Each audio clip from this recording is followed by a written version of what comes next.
Армысыздар қайраткерлер. Қазір енді біз егофтан басқа өтініш деген порталмен жұмыс істеуді үйренейік. Мінекей көріп отырғандарыңыздай мынандай өтініш деген белгіде болады. Яғни егоф бұрын біраз біздің жұмысымызды жеңілдетсе, қазір өтініш арқылы үйде отырып біраз мемлекеттік органдарға шағымдануға, арыздануға болады. Ол үшін не істейсіз? Мысалы, өзіңіздің арызыңызды бірінші дайындап алдыңыз. Мына менің бұған дейін дайындалып қойған арызым болатын. Басында бұл әртүрлі себептермен орысша жазылған, сол қалпында қазір мен енді бұны Алматы облыстық полиция департаментінің бастығына жібермекшімін. Өйткені оған дейінгі сатыларына жібергенмін. Google'ды ашамыз. Сосын оған өтініш деп жазамыз. Өтініш, сызықша өтініш жазамыз. Содан кейін мінекей өтініш подавайте официальное обращение деп шығатын жақта тағы басқа. Кейбіреулеріне басқан кезде бір ауданның өтінішіне өтіп кету мүмкін. Ондай кезде қобалжымай шығып мына негізгі порталға өтсеңіз болады. Ал енді қараңыз, мына жерде подать обращение, обжаловать деп тұр ғой. Міне қазақша тіліне ауыстырып алсаңыз болады. Өтініш беру, жауапқа шағымдану. Міне профильді бассаңыз, кім екеніңіз көрініп тұру керек. Яғни егер де әуелден тіркелген болсаңыз, бір тіркеліп алсаңыз, сіздікі үнемі көрініп тұрады. Яғни қайта электрондық цифрлық қолтаңбамен кіріп керек жоқ. Профильді басайық. ЕЦП сертификат таңдау.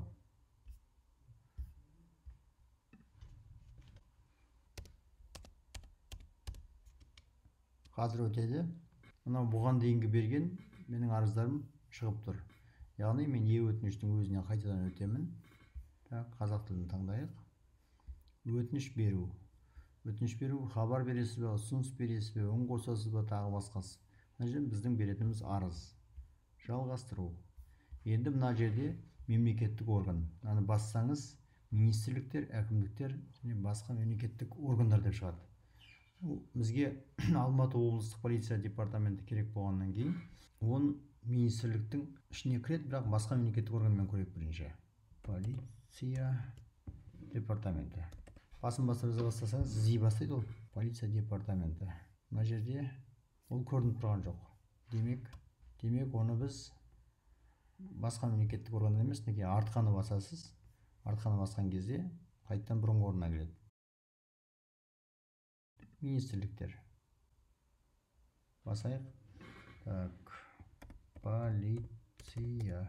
Полиция деп жазайық. Бізге керегі Алматы облысының, міне Қазақстан Республикасы Ішкі істер министрлігі, Алматы облысының полиция департаменті мемлекеттік мекемесі. Бұна басамыз. Сол кезде ең бірінші болып өзі шығады, қалған аудандардікі астына шығады. Сізге тек қана Алматы облысының өзі керек. Міне осыны басасыз. Одан кейін сипаттамада жаңағы өзіңіздің алдына дайындап қойған арызыңызды көшіріп аласыз да, мына жерге кеп саласыз. Яғни толықтай өтті. Мен мына жерде басқа бір кісінің өкілі болғандықтан сол кісінің атынан жазып отырмын. Енді қараңыз. Енді осы артындағы қосымшаларды мына жерге көрсетіп қоясыз өзіңізге. Сосын мына жерде картадан көрсетіп керек жоқ. Тіркегенде бірінші қосымша, екінші қосымшадан бастап тіркегеніңіз абзал. Шатасып кетпес үшін. Бірінші қосымшада бізде электрондық протокол тұр.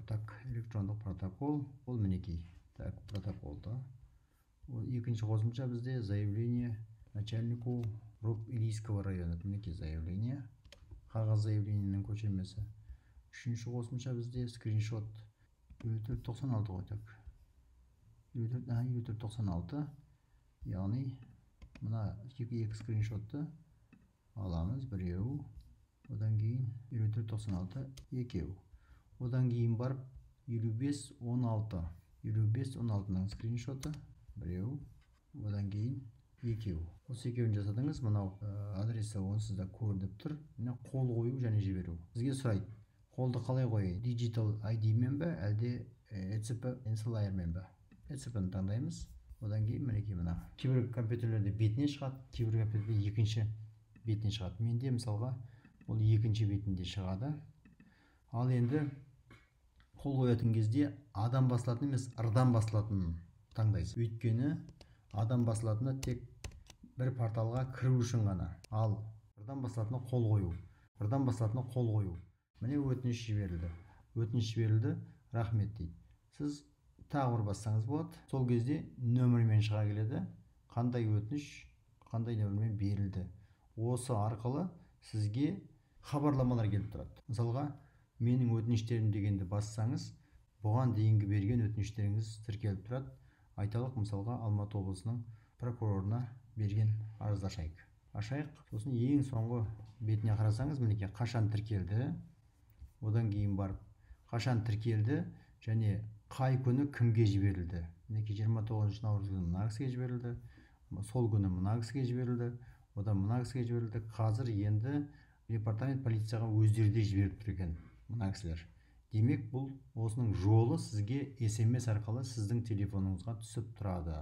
Осы мемлекеттің беріп тұрған мүмкіндігінен айырылып қалмау керек. Бір жерге барып, аяғыңызды сабылтып, ана жаққа барып 2 сағат кезек күтіп, біреумен ұрысып, төбелесіп, аралдасып жүргенше ешқандай нервіңізді тоздырмайсыз. Үйде отырып, 10 минут, 15 минуттың ішінде сарт еткізіп жібересіз. 14 күннің ішінде сізге оның толық жауабы келеді.